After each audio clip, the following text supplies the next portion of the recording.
And we're back for another video. I hope you are all as excited about this one as I am. Um, I don't want to spend too much time dawdling before I get into this because this game was really fun and interesting. So I'm just going to go ahead and get started. The one thing I am going to say is this is a deck that I built to try a non-combo version of Boba Fett because, frankly, I don't think Boba Fett's going to stick around for very long. So here we're going to start with our first objectives. We got Nar Shaddaa Drift, superior numbers, Boba Fett, best that credits can buy. Drift is good because it'll keep my units from being focused down, which is always important. I want the Hunter's Flight for the resources, and I want the free unit out of the superior numbers, so that makes it pretty easy for me to decide what I'm going to run, or what I'm going to get rid of. Because frankly, I have the one Virago in here, and the only reason it's in here is so that I can randomly have a Black Sun Headhunter, which, spoiler alert, is going to be pretty important in this game. So the opening hand, I take a quick peek at it. I see two TIE Fighters and a Jawa and a resource, so I'm just like, you know what? We're going to get there. We reveal, and my first thought is to get the Headhunter, right? But I've done that before and then been like locked out of scum resources, and I do not want to be doing that. So let's go get an interceptor here. It's certainly the safer bet, right? The Headhunter is more powerful, but it requires resources, and I don't want to start locking myself into paying for those Headhunters until I have resources on the board to spend, because the first few turns I need to be putting down resources, setting up my board, putting down those pilot resources, putting down the black market exchange, which, by the way, you're going to see in this game. Totally nuts. That is the card that you should be looking forward to. Oh yeah, what are we playing against? We're playing against Mono Rebels, and it looks pretty straightforward. Mobilize, defensive Yavin 4, and what's it called? Rogue Squadron Assault. So it's just a typical mono rebel deck. I'm considering what to discard, and I decide I kind of want all the cards in this hand because I want to have the Jawa, I want the two dudes, I want the resource, and I want the precision flying on one of my TIE fighters. So I guess I could get rid of Stay on Target, but Stay on Target's going to be good as soon as I draw a single pilot. I guess if I could discard it next turn, maybe. If I don't draw one, but I don't know. I think it's good.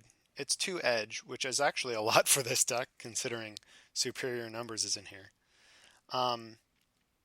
So yeah, I play out my entire hand. First things first, black market exchange for resources. I use up both of the resources on the Hunter's Flight here because next turn I'm still going to have 4 resources, and I want to deploy as many things as possible, and that's just how the math needs to work out to deploy as many things as possible. He discards Use the Force Luke, which tells me a very important thing, which is he's playing Luke, which is interesting because I actually want to see Luke played. I haven't actually gotten to play with Luke yet. But you know what else is fun? He's playing Luke, and I'm playing superior numbers, that means there is 10 cards in this deck. Sorry, there's more than that. There's actually like 14 cards in this deck that have 0 edge icons. And so if he hits one of those with Luke, he's just like, you paid 3 resources for this useless card. But he's going to start deploying now. First up is the Gray Squadron Y-Wing, which is pretty familiar, right? Desperation. What Rebel deck isn't going to run Desperation these days? The answer is every Rebel deck is going to run Desperation. While he's doing that, I committed the Jawa because the Jawa will return to my hand, which lets me free up the Force card if I ever want to use it again on somebody else. I don't want the TIE Fighters committed, especially since their pilots are going to be committed. So it just seems straightforward enough. And also with 4 edge, 2 of which is on the board in precision flying, I feel pretty confident that I can win an edge battle turn 1, unless he doesn't deploy very much. And instead what we see is Gray Squadron Y-Wing with an astromech and R2-D2, so lots of astromechs, and a trench run. And then that's it. That's all of his resources, and he can't take the force back from me, so he's just going to say go, which is actually pretty good for him, I would say. Um, I'm actually a pretty big fan as the rebels of using the whole deploy all my stuff and then don't attack and don't take the force strategy. Obviously, it plays into desperation, but it also is just like sometimes you don't have good attacks, and so you just want to spend turns to build out your board. And then just once your board is all set, then you're just like, all right, swing for the fences. I did that to Colby, I think is who it was, when I played him in the regional. Oh my! It was hilarious because I waited until the dial was what at 8 or something, and then he was sitting there literally every turn. He was like, "I play this, I play this, I play this, I play like 4 or 5 cards," and then I say go, and he's like, "What are you doing?" And he was so confused and so flustered. It was hilarious. I ended up winning with Trench Run. So we draw up, and now, first thing we notice is we have our 4th TIE Interceptor, so that's fun. And we also have 2 pilots and a Jawa. So real quick, I'm going to do the math here and realize that I can't play out both pilots and the TIE, and I really need all of them on the board. So I'm sitting here trying to figure out how to do that, and then it occurs to me that I have 2 stay-on targets. So I could just, play the TIE Interceptor and then put out Baron Fell, and then use stay-on target to get the race circuit champion onto somebody. The obvious thing to do is to put all the pilots on. Well, I mean, obviously the only thing we can do here is to put the pilots on the interceptors. But there are certain pilots that I like on certain ships. Baron Fell I like on the interceptors for obvious reasons. The race circuit champion I like putting on. She's fine on like an interceptor, but but I really like putting her on Slave One, because then you can use the black market exchange to free up Slave One and then keep attacking with it. Black market exchange, if you're not familiar with the card, is a 2 cost resource that has 1 resource. But you can, if you don't spend the resource, you can focus the enhancement and sacrifice a droid or a vehicle to remove up to 2 focus from an enhanced unit that you control. So that means any piloted unit, any unit with precision flying, can be refreshed. Basically, it gives you like a, what's it called, Black Squadron Assault, the one that you focus the objective to Talon roll. That's basically what this is, but you can remove 2 focus if they happen to be committed to the Force, which is really, really good. So yeah, on board, it's a resource that is also an onboard Talon roll. So that's insane. Now you have to sacrifice vehicles or droids, which is a decently high cost. But then I like doing that with Boba Fett because it lets you get Boba Fett out of play so you can get him back with stay on target or with the Empire's Elite objective, which lets you return him to your hand. It lets you get him back with Slave One as well. That's actually why I don't like putting Boba Fett on Slave One, because then if Slave One dies and you get Boba Fett back, but then you can't do that anymore. Whereas if you put him on like a TIE Scout, that's why Superior Numbers is in here. One of the reasons is you put Boba Fett on like a 1 health TIE Scout and then just throw it away and make it die, and then you get Boba Fett back, and then you can just keep capturing all their cards. It's great. So anyway, I like Baron Fell on the Interceptors. I like the Race Circuit Champion. They're fine on it. She's fine on an Interceptor, and she's also good on Slave One. I like Boba Fett on basically anything that isn't Slave One, although the Scout, the TIE Scout, and the Headhunter are ideal because it's easier for them to die. And they're also fighters, which lets you get him back with the Empire's Elite, which is important. But, I've like thrown him on a swoop or thrown him on a Slave One. I actually haven't thrown him on Slave One. I actually purposely never try to put him on Slave One if I can avoid it. But I've known to put him on like Interceptors for Force Icons or on a swoop because it's probably going to die, etc., etc.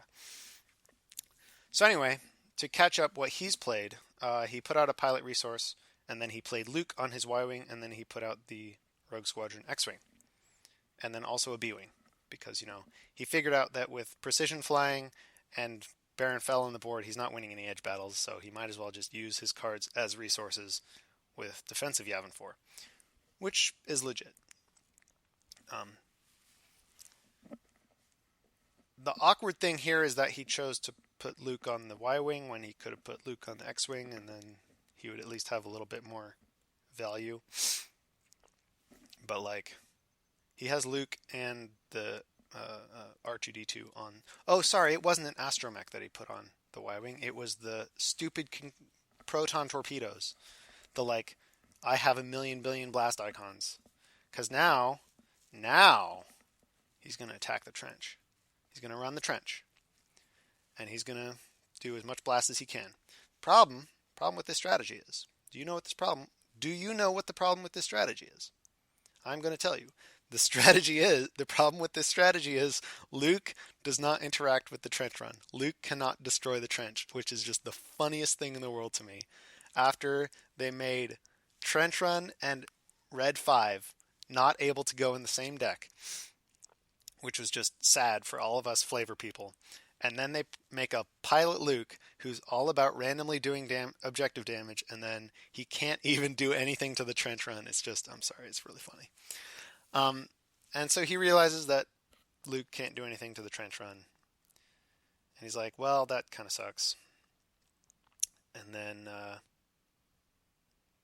he's like, you know what? I'm going to attack it anyway. Because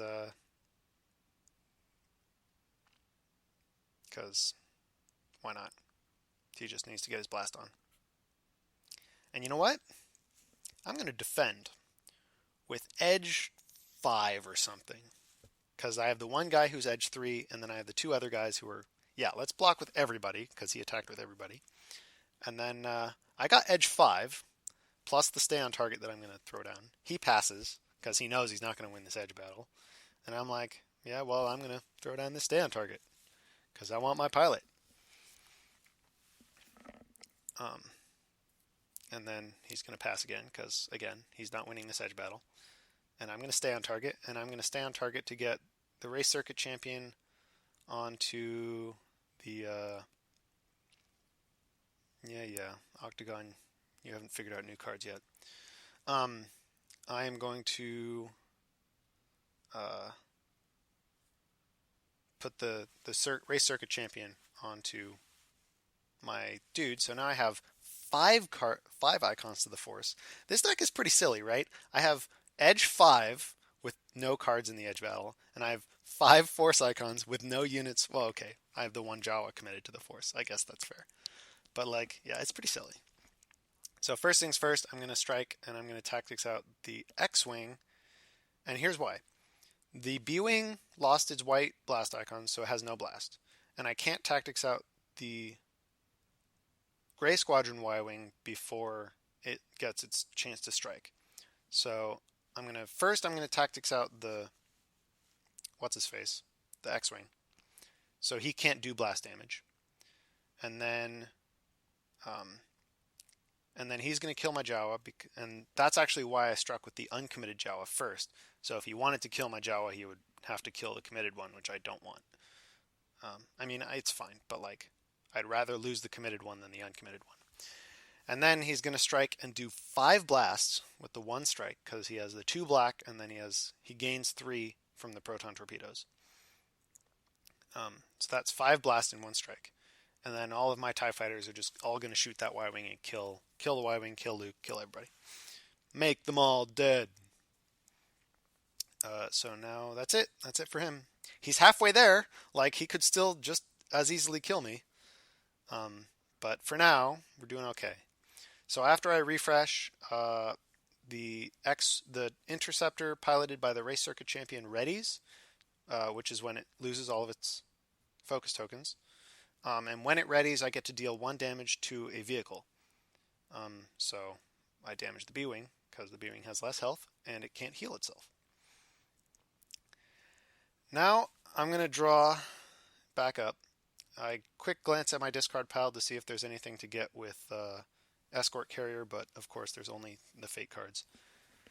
So like all I drew were some pilot resources and a Escort Carrier that doesn't do much for me. The swoop is pretty nice. It's just a 2-cost, vanilla guy with a white tactics and a black gun. So, it's fine. It's not a fighter, it's a speeder, which is pretty sad, because, like, fighters are good. Fighters are better in this deck because of the Empire's Elite and because of, what's-his-face, Soontir Fel. But it's got tactics. It's a vehicle with tactics, which is pretty big. So I'm like, I'll play that. I'll put out the free, what's it called? Precision flying, which also cannot go on a swoop because it's not a fighter. So I throw that down, and I'm putting all of these enhancements on different units because I want to be able to have more flexibility with the black market, where I can remove focus tokens from a enhanced unit. And so I want to be able to target as many different units as possible. I could have put the precision flying on one of my piloted ships, but again, my ships already all have Edge 1 anyway, and they're going to gain some... and I'm probably going to be sending them all in engagements together, so it's not that big a deal. I do not play the Escort Carrier because it will do nothing for me. It's sad because it has 0 edge icons, but I have edge 8 on the board, so I think edge 1, 2, 3, 4, 5, 6, 7. Yeah, edge 8 on the board, which is pretty silly. He has no defenders, and I have some dudes out, so I figure I might as well start laying down blast damage, because as soon as the dial gets to 6, I'm going to want to try to kill it as fast as possible. Desperation obviously isn't as much a concern for me because, all my units are enhanced. But I do need to be able to kill him as fast as possible because, frankly, Rebel decks do a lot of damage very fast, especially against a trench run. So I need to be able to kill him. I need to be able to win the game before he can destroy the trench run. And it's already at 5 health, so it will not be hard for him to do that. So I get in there with the 2 piloted ships, because each one will put 2 damage, and I don't plan on defending with them since they don't have the edge bonuses that the precision flying guys do, and I want to keep my pilots around as long as possible because they're good. The big thing that I'm counting on is having the defensive ability of the swoop, the defensive tactics on the swoop. The swoops are great for this deck because this deck has a lot of blast. It has Boba Fett, Slave One, all of these interceptors that all give it blast. It has the TIE Scouts, I guess, which also have blast. But the only tactics are 1 pod of Jawas and 2 pods of swoops. So that's 4 swoops and 2 Jawas. So that's 6 tactics icons in the deck, which is not a lot, but frankly, there aren't any other vehicles with tactics on the dark side, other than Black 2, and he's a main. And this is a swarm deck, right? As you can see, I have 6 units out. So these tactics are really, really important for being able to defend early on until you can get the dial to 6 and then just start going nuts. As I mentioned in the chat, I need him to not draw proton torpedoes, because proton torpedoes would pretty reliably ruin me. Because if he can get proton torpedoes and a shield out, then it's just like, well, what am I going to do? He's going to destroy my trench, destroy my Death Star. It'll be bad. So he's sitting here thinking, I tacticsed out the B-Wing. Theoretically, I could have tacticsed out the X-Wing because it's better, and also because if I black market exchange to refresh the Race Circuit Champion, I can deal another damage on his turn and kill the B-Wing. But if he gets a pilot, which he's got a few of in the deck, he could refresh the X-Wing and make all of those tactics icons moot. So I figured I'd take the safer bet and focus out the B-Wing instead of the X-Wing, even though theoretically I could kill the X-Wing by refreshing my guy with the Black Market Exchange. Turns out that was the correct decision, because as you're about to see, he's about to start putting out a bunch of blast. Starting with a, what's called, Astromech Droid upgrade. Then he's going to Rebel Assault my swoop, which is sad because I wanted the defensive tactics. So I guess I'm just going to have to count on my TIE fighters to do it. All I need to do is prevent damage. I just need to prevent damage and then we'll be okay. I need to not lose this turn, right? So he's going to put out another X-Wing. And now here, this is why it's so important that I tactics out the B-Wing.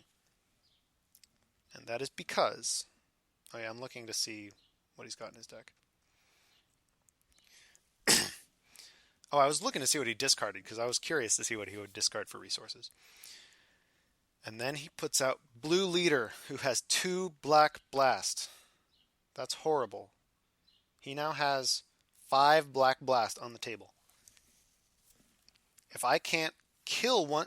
See, if I had the swoop, I wouldn't be as worried because I could tactics out one of these, probably his X-Wing with the droid on it, to prevent 2 damage.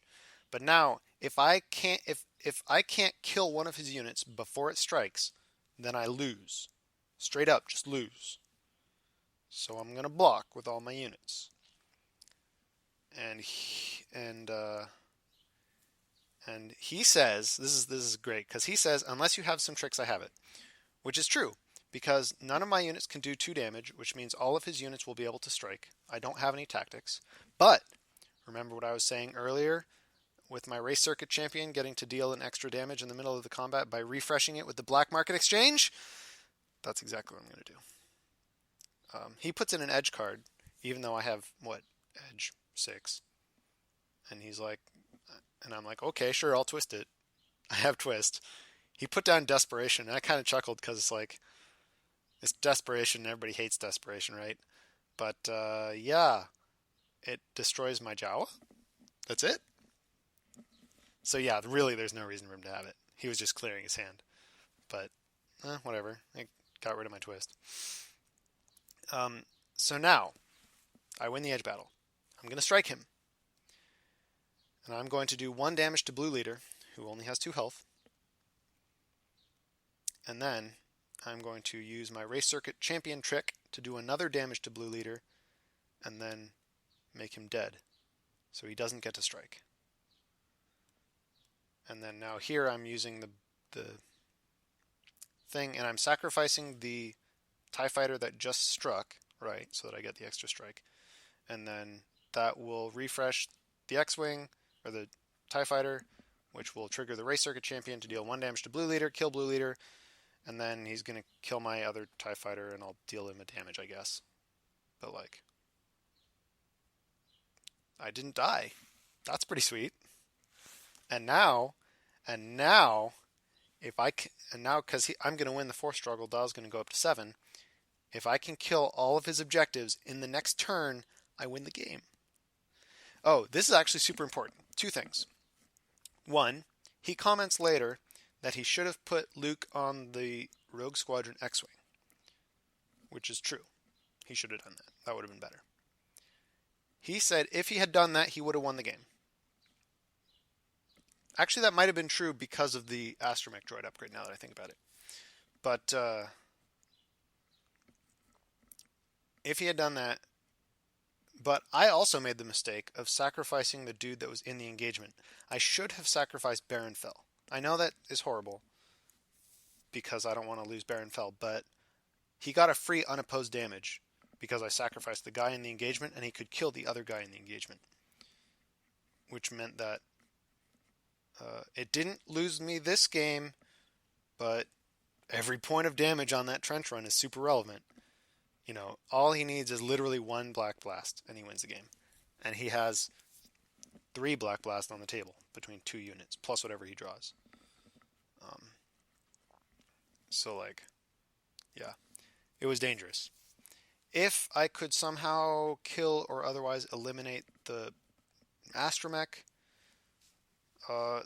and I hadn't given him the unopposed damage, then theoretically maybe I could try to fiddle my way out, surviving another turn depending on what he drew, right?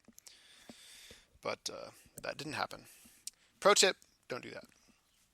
And the other thing is, Baron Fell's biggest contribution to the deck is giving everyone elite.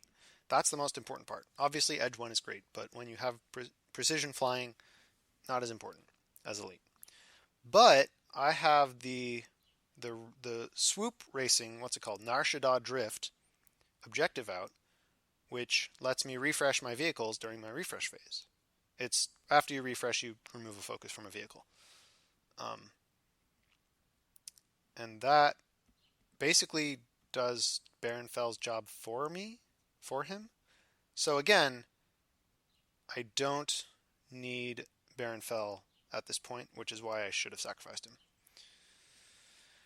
So we did the math, and we figured out that I need 7 blast to win the game.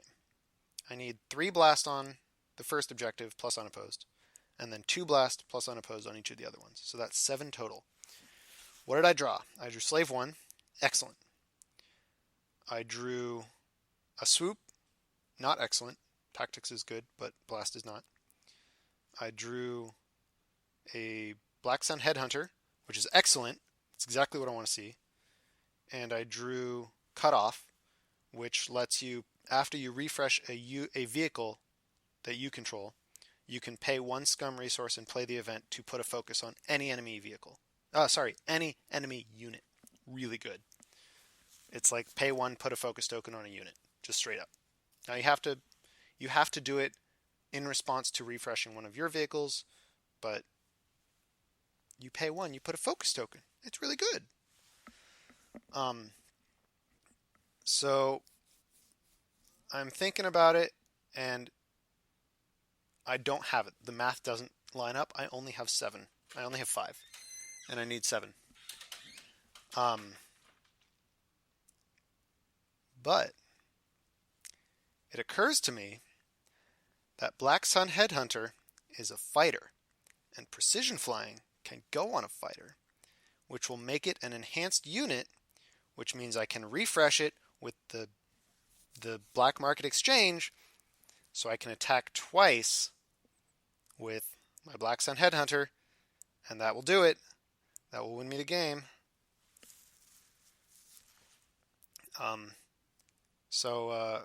Real quick aside, at this point, Octagon disconnected me, which is really sad, and we had a little bit of a, oh my god, we need to get reconnected thing, and we managed to get reconnected. But while he was waiting for me to reconnect, he went out and did something, and he told me ahead of time, hey, I don't have anything. If you can kill me, kill me. And then I'm like, okay, I'll kill you. And then so that's why he's not going to be discarding the objectives as I kill them. So, step 1. Baron Fell and Slave 1 attack the first objective. That gets me 3 blast plus unopposed. It dies. Step 2. Black Sun Headhunter attacks the middle objective. Does 2 blast plus unopposed. It dies. Step 3. Sacrifice Baron Fell, like I should have done earlier, to refresh the Black Sun Headhunter. Oh, you know what's funny? I actually could have won even if I didn't have that precision flying, because I could have refreshed Baron Fell and then sent the 2 TIE fighters in at the last objective. But instead, I'm going to refresh my Headhunter, and I'm going to just destroy the last objective. And I will win the game on the, what is this, 3rd turn? Is this really the 3rd turn? That's pretty insane. So yeah, I managed to pull this out of nowhere with the trench run at 9 damage. 1 more damage and I'd be dead. But no, I won. Thanks to Black Market Exchange, specifically. Well, and the Race Circuit Champion. The swoop didn't do anything for me. I didn't get to use Cutoff, but it's really good. Uh, yeah, that's a sweet pod. Um, I think it will make a dark side swarm strategy pretty good. I'm excited to play more with it and with this deck. I don't think it will hold up well against Jedi, but it's possible. It's worth checking out. Um, yeah, this is a sweet game. And here you will see that I'm moving all of the cards from this pod over and highlighting them because you haven't seen them yet because this was a spoiler all along. I know you figured it out right away, but it was fun. And if you're interested in uh, reading text on what I have to say about the cards and also seeing better images of the cards, go into the description of this video. I will provide a link. If you are watching it on Team Sandcrawler, I will also provide a link. And enjoy. Get excited for Attack Run. Or, not Attack Run. Get excited for Chain of Command. It's going to be a fun pack. It's got swoops, which are almost vital for dark side vehicles, I think. And it's got Thrawn, which is pretty silly. And it's got some other stuff that have not been spoiled yet, I think. So, yeah. Enjoy!